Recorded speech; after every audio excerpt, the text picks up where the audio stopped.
Une pharmacie de Braine-l'Alleud est restée fermée aujourd'hui. Pas de quoi en parler dans un journal télévisé, sauf que si elle n'a pas pu ouvrir ses portes, eh bien, c'est parce qu'elle a été victime d'un piratage informatique. Une pratique qui risque de se multiplier à l'avenir. Une entreprise sur deux en Belgique aurait même déjà été victime d'une attaque de ce genre. Les pirates demandent une rançon. C'est parfois du bluff. Reportage de Natacha Mann et Jean-François Noulet. Une pharmacie fermée exceptionnellement après avoir été victime de pirates informatiques.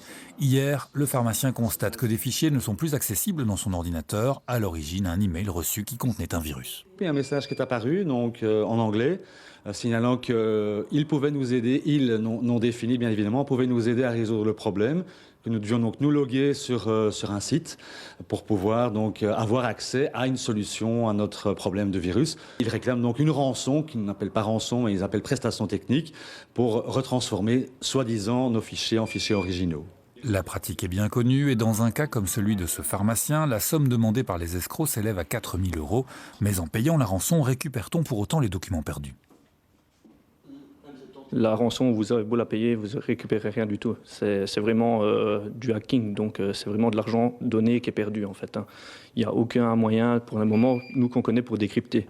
Et les victimes de cette arnaque sont nombreuses. À l'origine, un email envoyé soi-disant au nom de l'UCM. L'Union des classes moyennes, bien au courant, a d'ailleurs porté plainte et affiche un message d'alerte sur son site internet pour empêcher d'autres personnes d'ouvrir le mail dangereux. Il est parti au départ d'Allemagne, donc ça on a pu l'établir avec la Computer Crime Unit et Interpol, mais aujourd'hui il circule d'ordinateur à ordinateur par des moyens souterrains, donc on ne sait pas aujourd'hui arrêter cette diffusion du virus, donc ce qu'on peut faire c'est mettre en garde de façon très ferme. Que ce soit à la suite d'un email ou d'une autre manière, les entreprises sont de plus en plus victimes de cybercriminalité. Une enquête récente estime à 52% la proportion d'entreprises belges touchées par des attaques informatiques. C'est 2 fois plus que la moyenne mondiale. Les dégâts sont considérables mais difficiles à chiffrer. Les entreprises victimes sont rarement fières de communiquer sur ces fraudes. Mi-janvier, la banque belge Crélan a malgré tout reconnu avoir perdu 70 millions d'euros. Un escroc s'était fait passer pour un directeur et avait ordonné des versements importants à l'étranger. À l'étranger.